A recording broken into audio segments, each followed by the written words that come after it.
안녕하세요. 오늘 우리는 인생에서 일어날 수 있는 가장 위대한 기적에 대한 이야기를 나누고자 합니다. 그것은 바로 한 인간의 영혼이 완전히 새롭게 태어나는 거듭남에 대한 이야기입니다. 이 소중한 이야기가 더 많은 분들에게 희망의 빛이 될 수 있도록 여러분의 구독과 좋아요는 하나님의 은혜를 전하는 귀한 통로가 됩니다.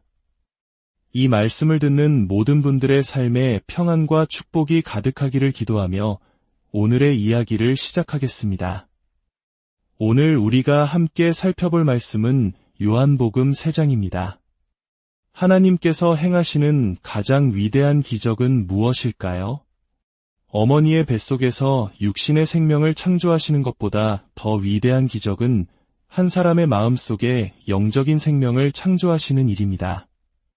저녁 노을의 아름다움을 볼 수 있는 육신의 눈을 만드신 것보다 더 위대한 기적은 믿음으로 하나님의 아들을 볼 수 있는 영적인 눈을 열어주시는 일입니다.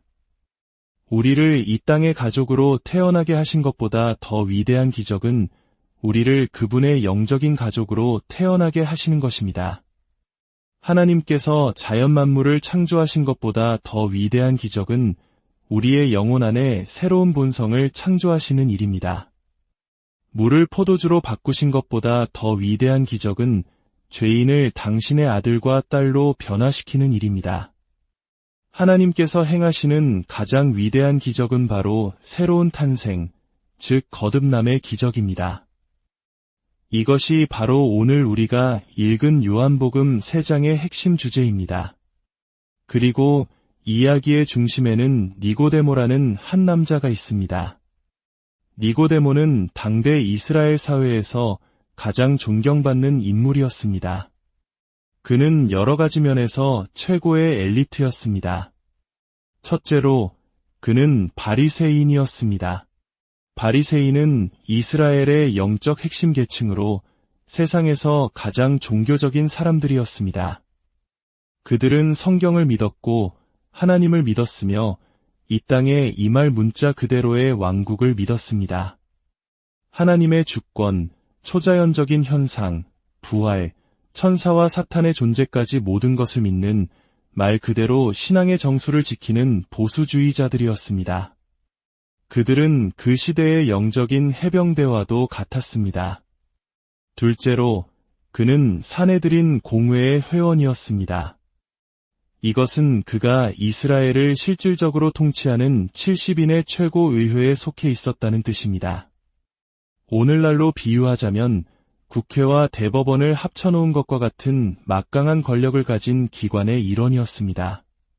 그는 사회적으로 엄청난 영향력을 가진 사람이었고 모든 이의 존경을 한 몸에 받았습니다. 마지막으로 예수님 자신의 말씀을 통해 알 수 있듯이 그는 이스라엘의 선생이었습니다. 그의 영적 지능 지수는 상상을 초월했습니다. 그는 살아있는 성경이었고 당대 최고의 성경 교사였습니다. 이스라엘의 모든 교사들을 가르치는 선생이었던 셈입니다. 니고데모는 모든 것을 가졌습니다.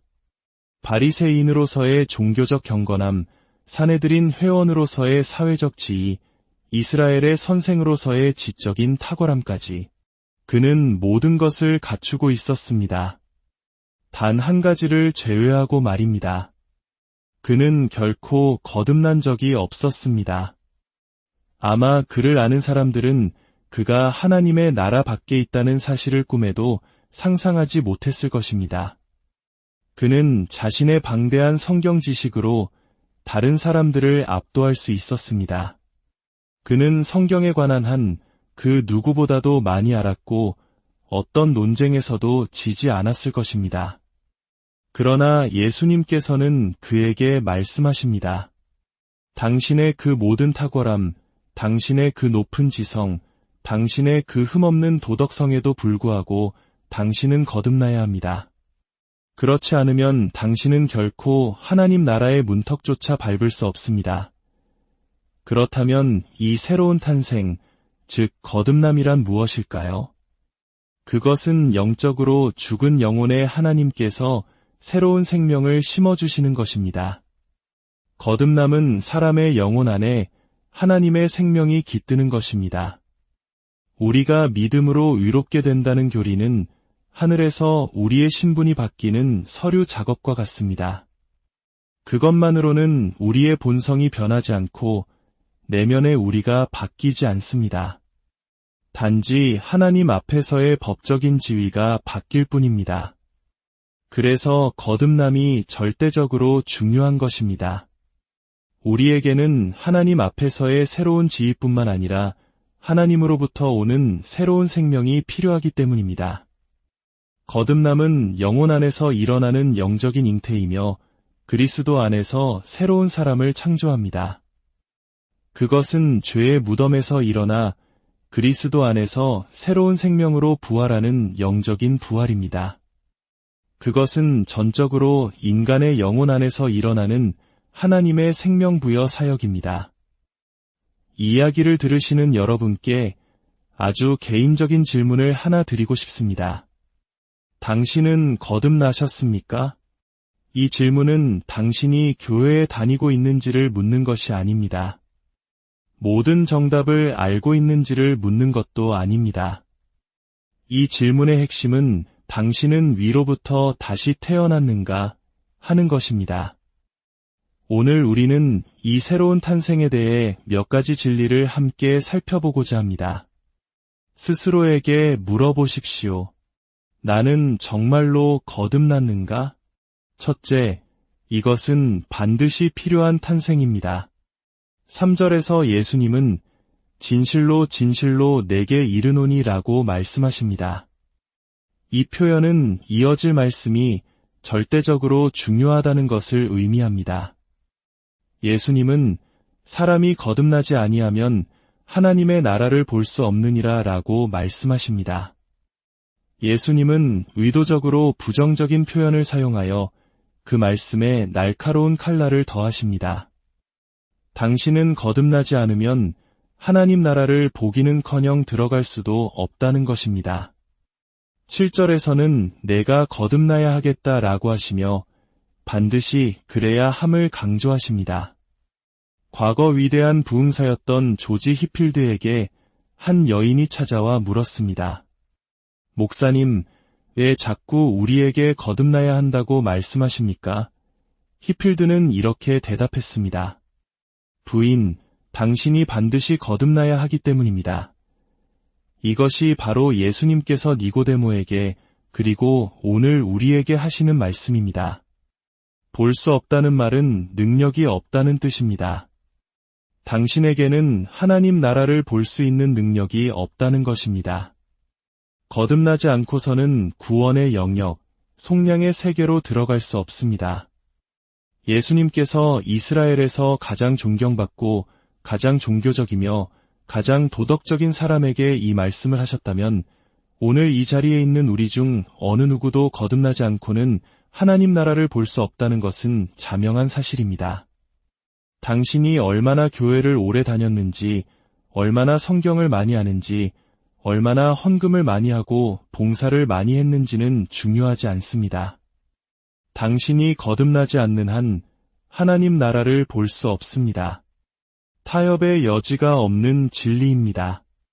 둘째, 이것은 두 번째 탄생입니다. 3절에서 예수님은 다시 태어나야 한다고 강조하십니다. 그리고 니고데모 역시 정확히 그렇게 이해했습니다. 그는 4절에서 묻습니다. 사람이 늙으면 어떻게 날 수 있사옵나이까? 두 번째 모태에 들어갔다가 날 수 있사옵나이까?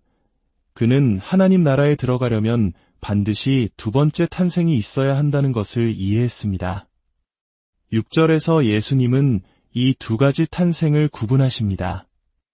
육으로 난 것은 육이요 영으로 난 것은 영이니 첫 번째는 육신의 탄생이고 두 번째는 영적인 탄생입니다.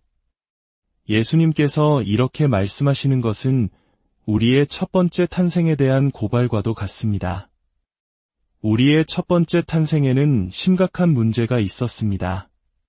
당신의 부모님이 아무리 훌륭한 분이라 할지라도 첫 번째 탄생은 우리에게 죄의 오염을 물려주었습니다. 우리는 어머니의 뱃속에서부터 죄의 본성을 가지고 잉태되었습니다. 우리 안에는 죄의 독이 있었고 우리는 죄 아래서 태어났으며 죄로 인해 타락했고 죄 안에서 죽은 존재였습니다.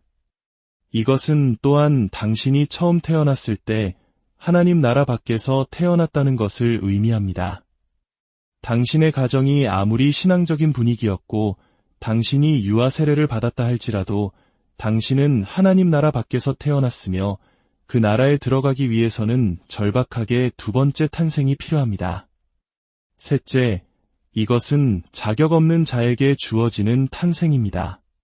당신은 육신적으로 태어나기 위해 무엇을 했습니까? 무언가를 얻거나 배우거나 행해야 했습니까? 아닙니다. 당신은 이 세상에 육신적으로 태어날 자격이 있어서 태어난 것이 아닙니다. 하나님께서 단순히 당신을 태어나게 하셨습니다. 영적으로도 마찬가지입니다. 당신이 두 번째로 태어나기 위해 벌 수 있는 것도, 배울 수 있는 것도, 행할 수 있는 것도 없습니다. 선한 행실, 교회 멤버십, 세례, 개인적인 고결함, 봉사, 헌금, 그 어떤 것도 당신을 하나님 나라에 들어갈 자격이 있게 만들 수 없습니다. 디도서 3장 5절은 말합니다. 우리를 구원하시되 우리가 행한 바 의로운 행위로 말미암지 아니하고 오직 그의 긍휼하심을 따라 중생의 시듬과 성령의 새롭게 하심으로 하셨나니, 여기서 중생은 거듭남을 의미하는 신학적 용어입니다. 그것은 전적인 은혜입니다. 넷째, 이것은 하늘로부터 오는 탄생입니다. 3절의 다시라는 단어는 이로부터라고도 번역될 수 있습니다. 당신의 첫 번째 탄생이 아래로부터, 즉 어머니의 자궁에서 왔다면 두 번째 탄생은 위로부터, 즉 하나님의 영으로부터 와야 합니다. 이것은 이 세상의 경험이 아닙니다. 당신이 천국에 가기 오래전에 천국이 당신에게 와야 합니다. 그것은 다른 세계로부터 와서 당신의 텅 비고 영적으로 죽은 영혼에 불어넣어져야 합니다. 그것은 교회나 교단, 가족이나 목사에게서 나오는 것이 아닙니다. 그것은 오직 위로부터, 하나님의 보좌로부터 내려옵니다. 다섯째, 이것은 눈을 뜨게 하는 탄생입니다. 3절에서 예수님은 거듭나지 않으면 하나님 나라를 볼 수 없다고 하셨습니다. 여기서 본다는 것은 이해와 함께 보는 것, 즉 영적인 시력을 의미합니다. 거듭남은 눈을 뜨는 경험입니다. 그 순간 당신은 이전과는 전혀 다른 방식으로 모든 것을 보게 됩니다. 거듭나기 전 당신은 영적으로 눈이 멀어 있었습니다. 성경 구절을 외우고 성경책을 찾을 수는 있었지만 진정으로 볼 수는 없었습니다.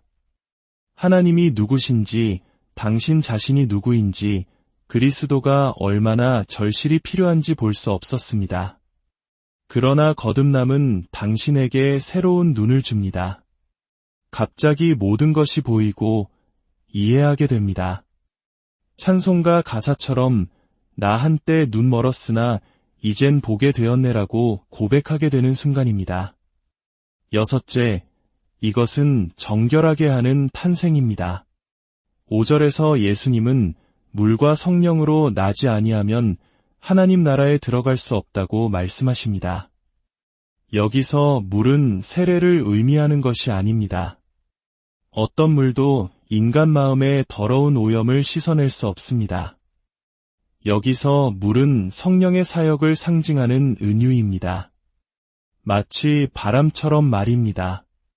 성령님은 새로운 탄생의 과정에서 영혼을 정화하고 씻고 깨끗하게 하십니다.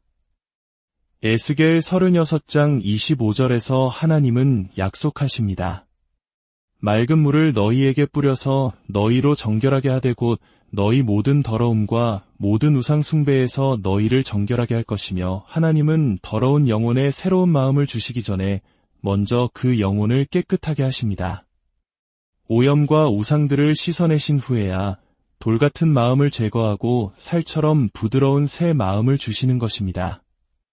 당신의 삶에서 하나님께서 이렇게 당신의 내면을 깨끗하게 씻어주신 적이 있습니까? 당신의 혀와 눈과 귀, 머리부터 발끝까지 모든 더러움을 씻어내신 경험이 있습니까? 일곱째, 이것은 순간적인 탄생입니다. 탄생이라는 은유 자체가 이 일이 점진적인 과정이 아님을 암시합니다. 육체적으로 점진적으로 태어나는 사람은 아무도 없습니다. 그것은 한 번에 갑작스럽게 일어나는 사건입니다. 영적인 탄생도 마찬가지입니다. 그것은 어느 한 시점, 어느 한순간에 일어납니다. 당신이 태어나지 않은 상태에서 태어난 상태로 넘어가는 순간이 있습니다. 사도행전 2장에서 베드로가 설교했을 때 그날에 3,000명이 하나님의 나라로 태어났습니다. 사도행전 9장에서 사울은 다메섹으로 가는 길 위에서 한순간에 부활하신 그리스도를 만나 거듭났습니다. 사도행전 16장에서 루디아는 바울의 설교를 듣는 중에 하나님께서 그 마음을 여시어 한순간에 거듭났습니다. 새로운 탄생은 순간적입니다.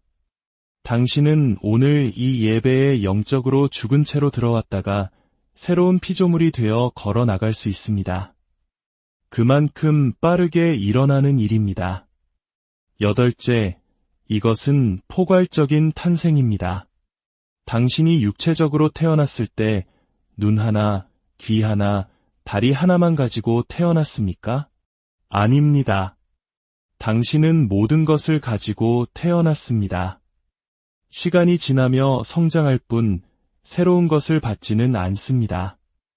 영적으로도 마찬가지입니다. 당신이 하나님 나라에서 태어날 때 그것은 포괄적인 탄생입니다.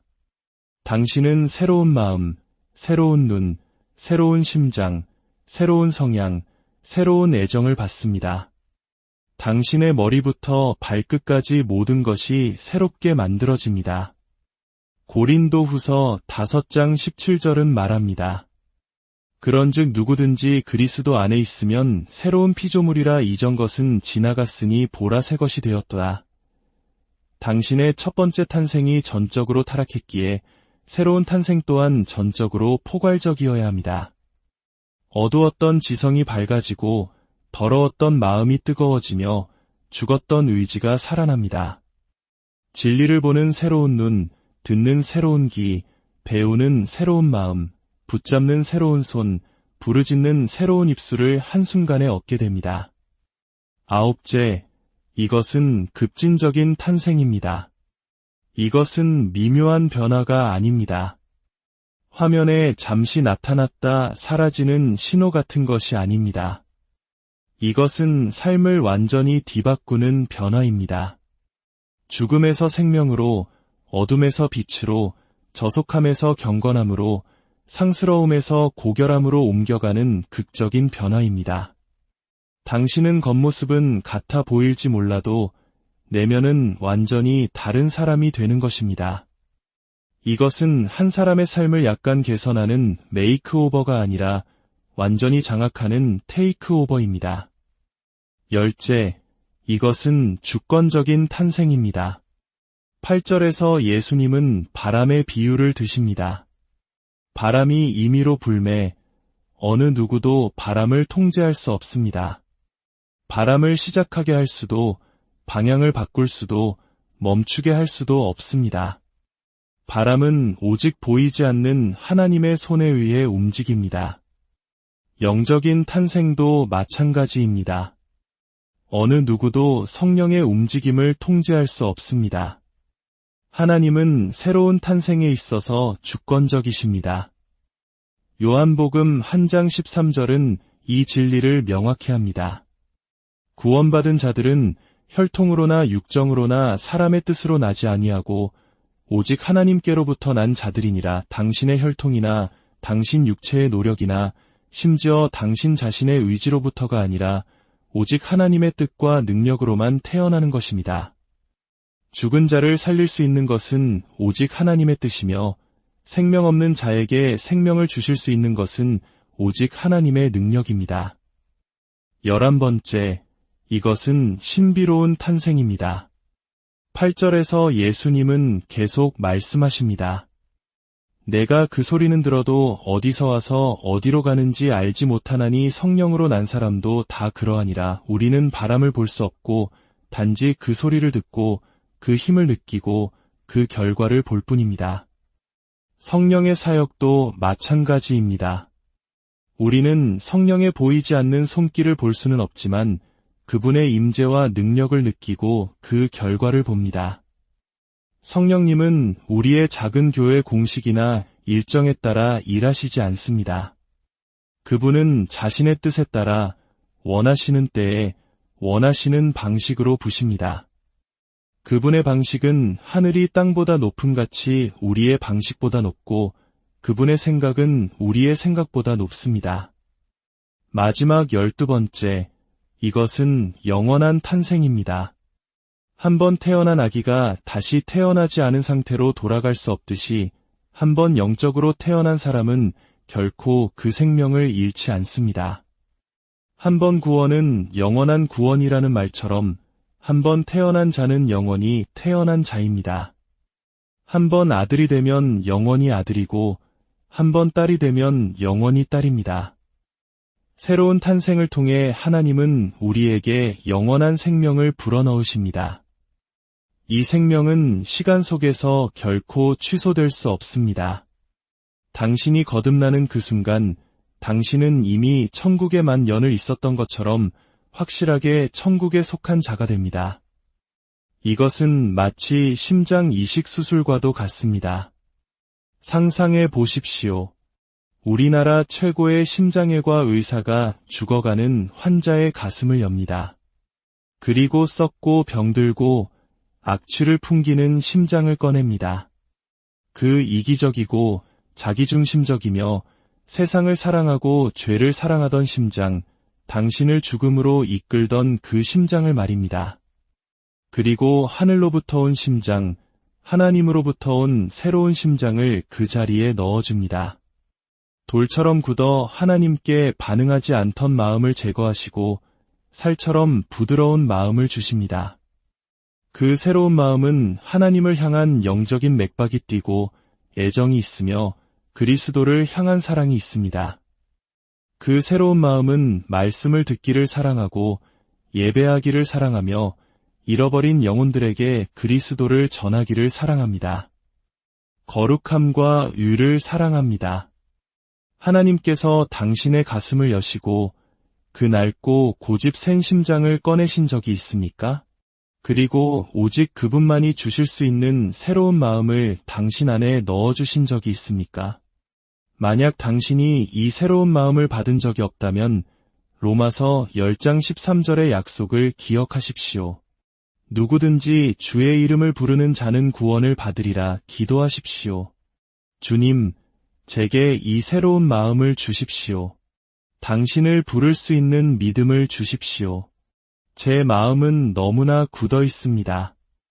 제게 이 새로운 마음을 주십시오. 하나님은 그 기도를 기쁘게 들으시고 응답하십니다.